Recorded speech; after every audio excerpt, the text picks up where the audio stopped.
50 years after Earth joined the Galactic Council, humanity had become the backbone of interstellar operations, yet remained woefully underappreciated. Jane Miller stood at the viewport of her quarters on Varela Prime, watching the kaleidoscope of alien vessels streaming toward the Council headquarters.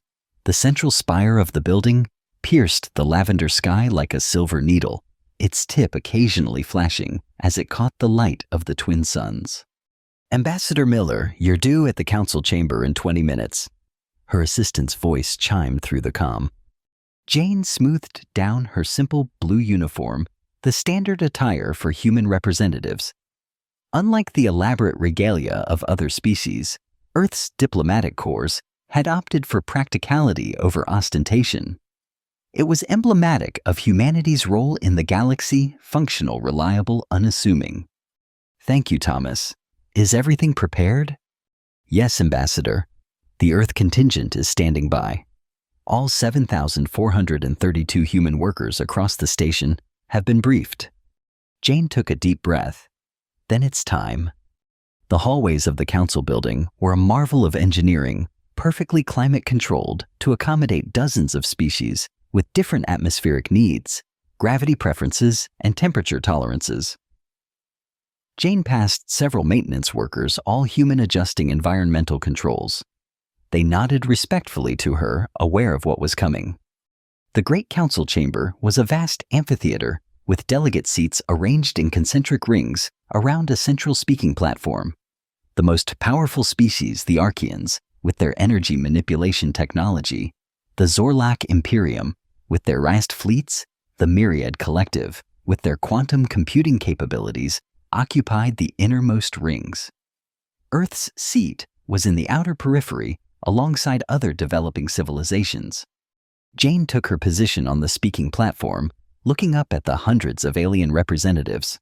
Some had physical forms, scaled, tentacled, crystalline, gaseous, or even plasmic. Others appeared as holographic projections.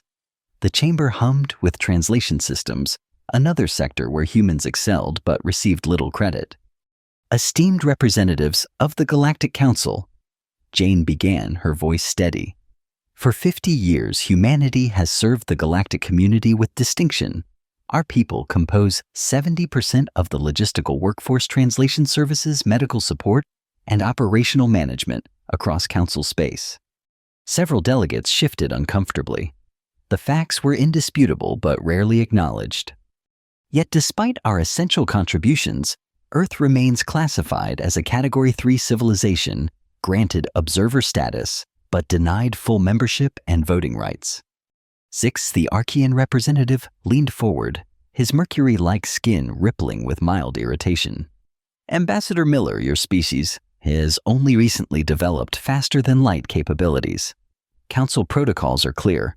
Full membership is granted based on technological and military advancement, not support services." "That is precisely the issue, Representative Zix," Jane replied. "The Council values only certain types of contributions while diminishing others. This institutional bias cannot continue." Murmurs spread through the chamber. Jane had never spoken so bluntly before. "Therefore, I am authorized to deliver this message from Earth's unified government. If humanity is not granted full membership status within one galactic cycle, all human personnel will withdraw from Council service." The chamber erupted into a cacophony of voices, clicks, and telepathic projections. The translation system struggled to keep up. Admiral Krotak of the Zorlak Imperium let out a booming laugh that silenced the room. "Ambassador Miller, surely you jest. Your species cannot possibly believe this threat will sway the Council." "It is not a threat, Admiral. It is a notification." "And who will clean our waste systems?" called out a delegate from the back. "Who will repair our translation matrices? Who will manage our medical facilities?" Laughter rippled through the chamber. Jane remained impassive, though her knuckles whitened as she gripped the podium. "You have been heard, Ambassador," said the Council chairperson, a luminescent being from the Threlian consensus. "The Council acknowledges your petition. It will be considered according to established protocols. Expect a formal response within the next 3 to 5 cycles. Jane nodded once, then she tapped her wrist communicator. Implement Protocol Omega. Throughout the council chamber, every human staff member, from the translation technicians to the environmental engineers to the medical personnel, set down their equipment, stood up and walked silently toward the exits. Ambassador Miller, what is the meaning of this disruption? Demanded the chairperson. This is not a disruption, Jane replied calmly. This is a demonstration. The council has one standard week to reconsider its position. After that, humanity withdraws completely. With that, Jane stepped down from the platform and followed her people out of the chamber, leaving stunned silence in her wake. President John Washington watched the feed from his office in the rebuilt United Nations building in New York. The holographic display showed thousands of blue dots, each representing a human worker moving across star maps. How many? He asked his chief of staff. Nearly 3 million humans across 217 major stations, colonies, and outposts, she replied. Colonel Harris is coordinating the evacuation. So far, it's proceeding without incident. Washington nodded. And the council's response? Dismissive, sir. They're treating it as a temporary labor dispute. They expect us to return when we come to our senses. The president's mouth tightened. They still don't understand what they've taken for granted. In the 50 years since first contact, humanity had discovered something surprising about galactic civilization. Despite their advanced technologies, most species were highly specialized. The Archeans could manipulate energy, but struggled with biological sciences. The Zorlak excelled at military strategy, but lacked the patience for logistical planning. The Threlians were brilliant theoreticians, but poor at practical implementation. Humans, by contrast, were adaptable generalists, not the best at any one thing, but capable of learning and performing almost any task adequately. This made them invaluable as the support staff that kept galactic civilization functioning smoothly, a fact that the Council had consistently failed to appreciate. We've been preparing for this scenario for 15 years, Washington said. Activate the homecoming protocols. All returning personnel are to be reintegrated according to their skill sets. Yes, sir. And the defense grid.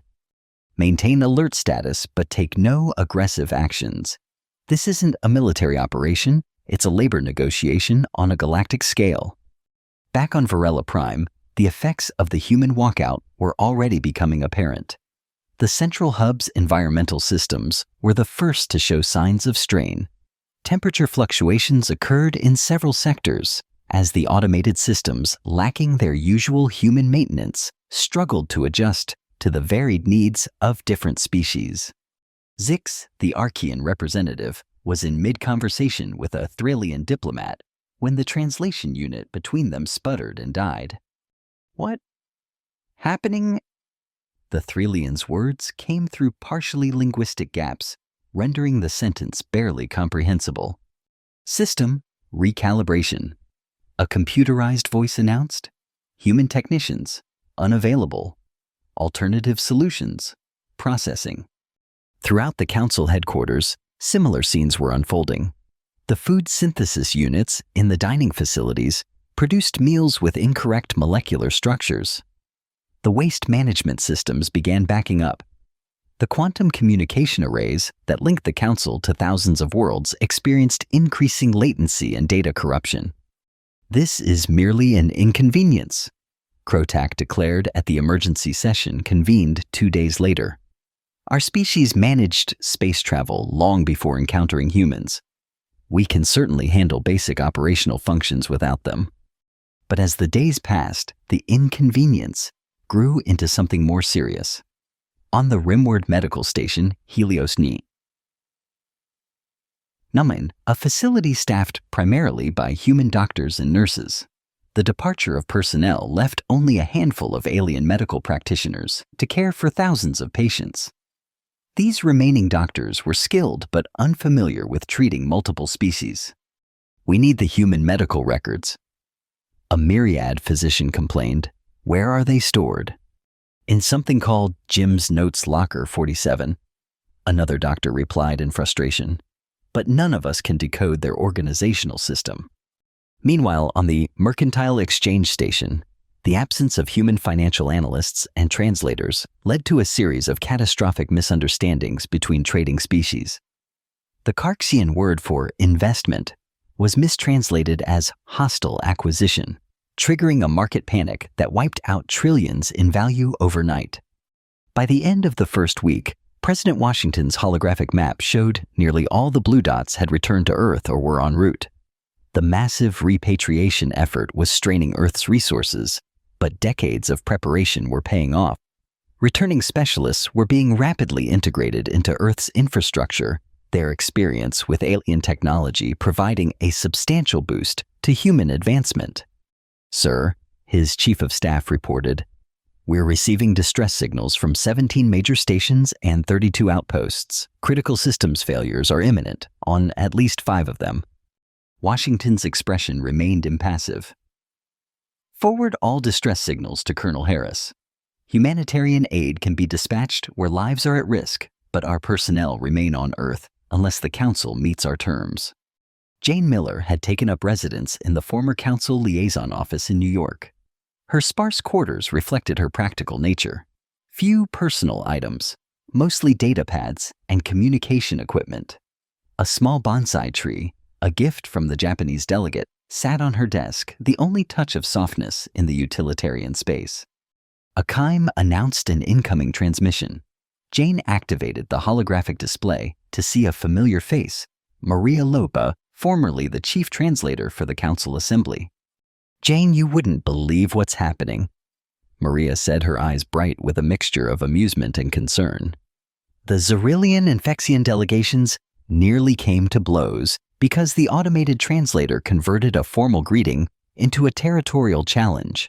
Without humans to catch these cultural nuances, they're completely lost." Jane nodded. "And the critical infrastructure. Worse than we predicted.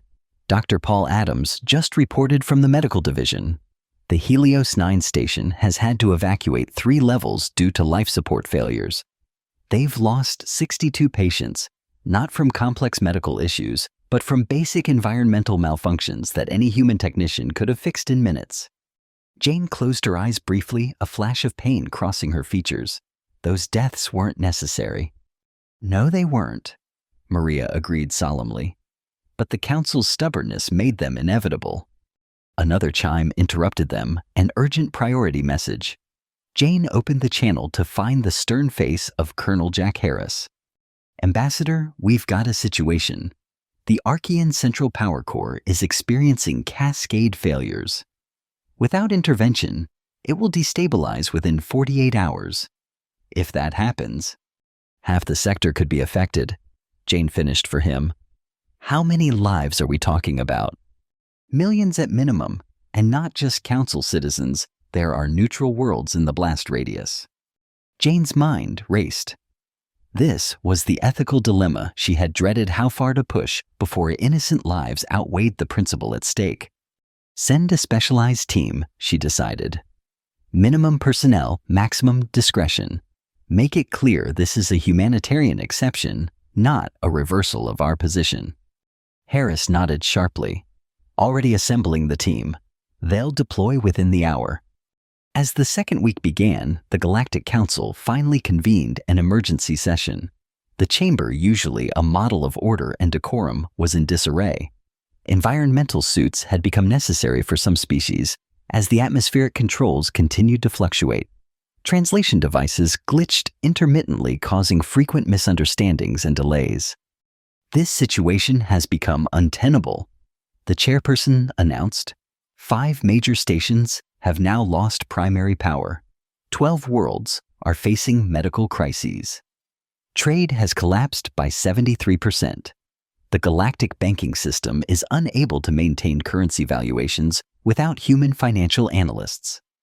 Krotak, who had been so dismissive just days earlier, slammed his massive fist on the table.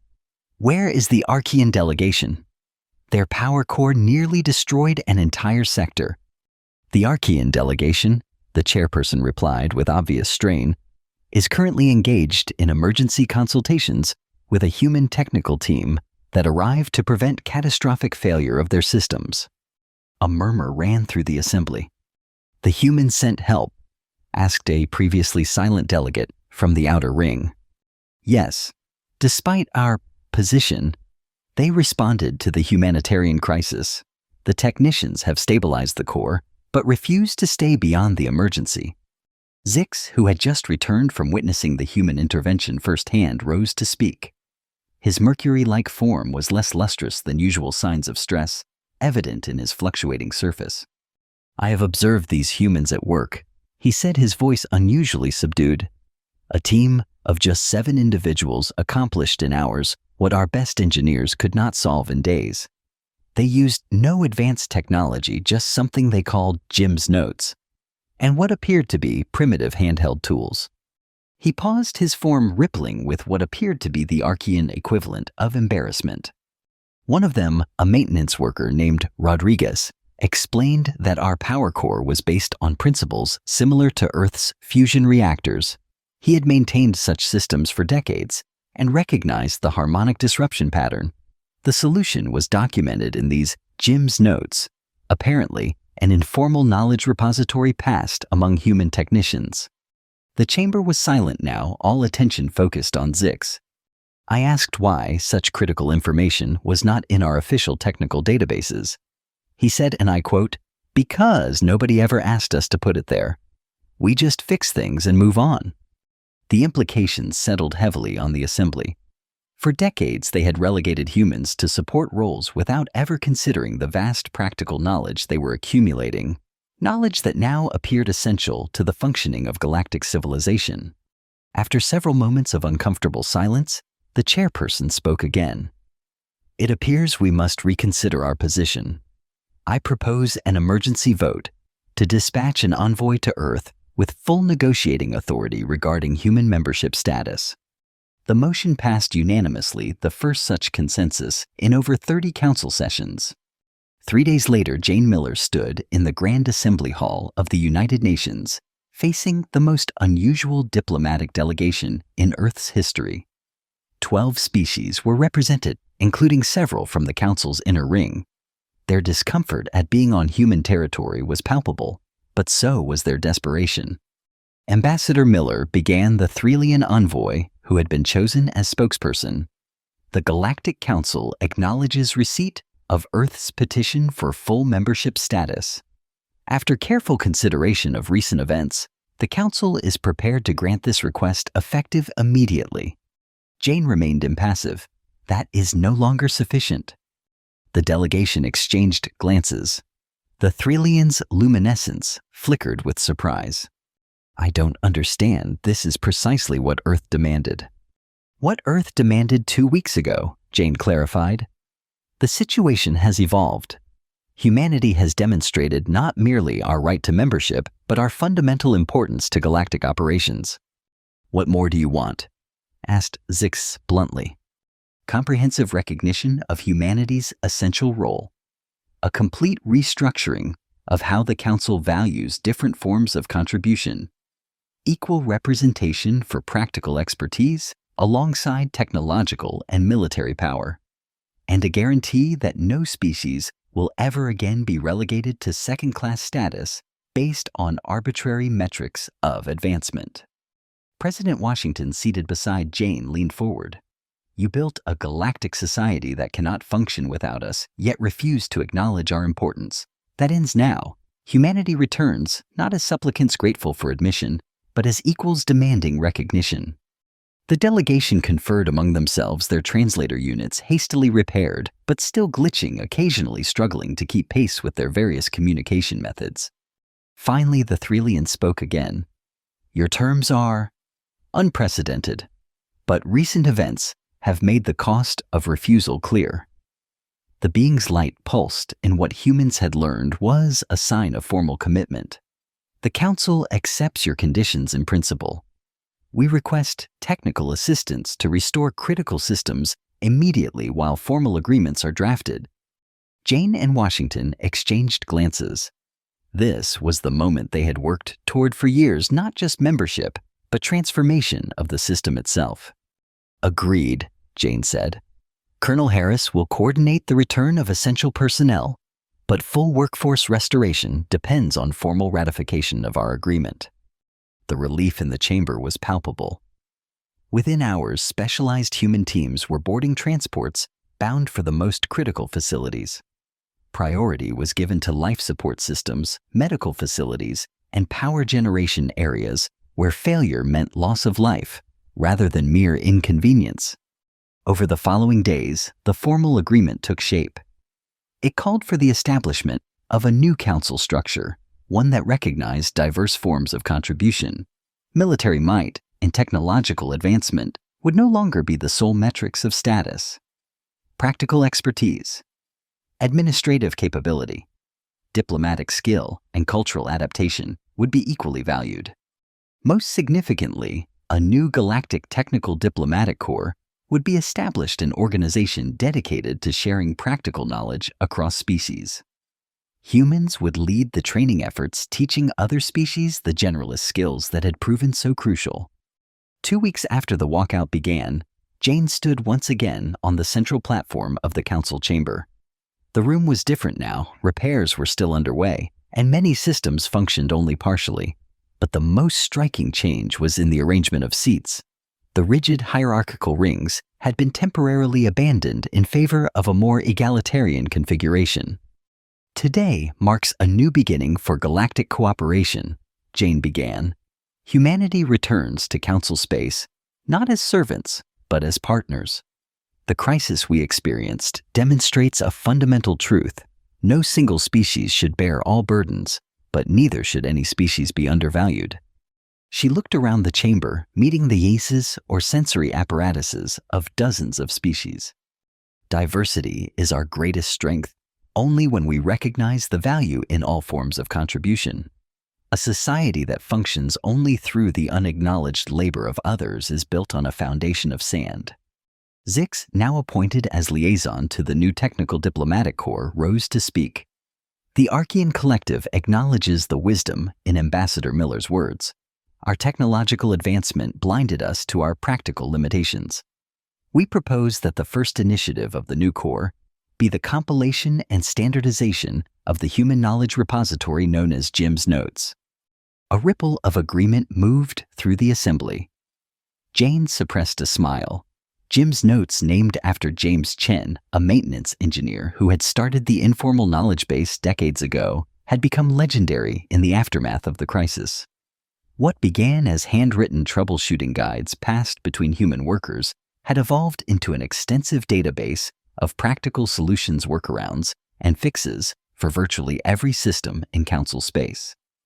The human delegation accepts this proposal, Jane responded, and we suggest expanding it to include practical knowledge from all species.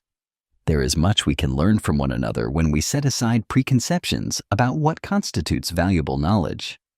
As the session concluded, Jane found herself approached by Admiral Krotak, once her most vocal critic. The massive Zorlok moved with uncharacteristic hesitation. Ambassador Miller, he rumbled, his translator now functioning perfectly. I find myself in the unusual position of offering an apology. The Zorlok value strength above all. We failed to recognize that there are many forms of strength. Jane nodded, accepting the gesture. And we humans sometimes fail to recognize our own worth. Perhaps we've all learned something valuable from this experience. Indeed, though at considerable cost. Krotak's expression darkened. Lives were lost that need not have been.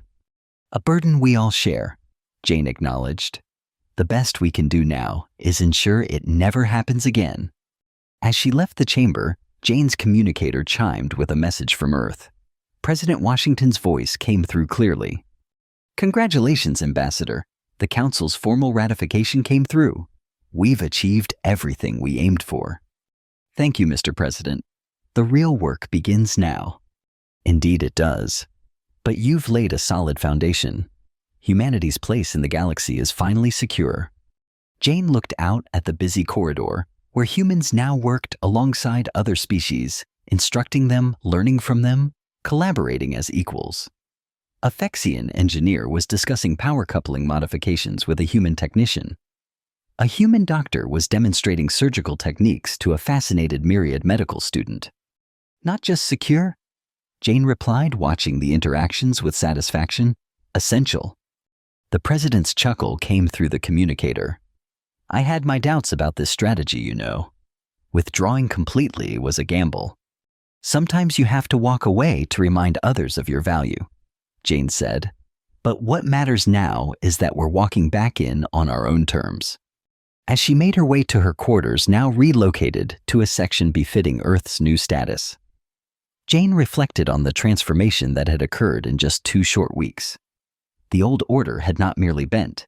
It had broken and been reforged into something better. In her room, she found her bonsai tree had been carefully placed on her desk. Next to it sat a small metallic sculpture, a gift from Zix, she realized. It was an artistic representation of what appeared to be interlocking gears of different sizes and shapes, yet forming a cohesive whole. A note accompanied it. Different pieces, different functions, equal importance. The galaxy works better when we recognize the value of each component. Jane smiled and placed the sculpture beside her tree. The galaxy was learning, and so was humanity, not as overlords or servants, but as essential partners in a complex interdependent community of worlds. Outside her window, the repaired council spire once again reached toward the lavender sky, but now it stood as a symbol of something new. A galactic society where the value of work was finally recognized regardless of who performed it. It wasn't perfect yet, but it was a beginning. And beginnings, Jane had learned throughout her career, were the most essential part of any story.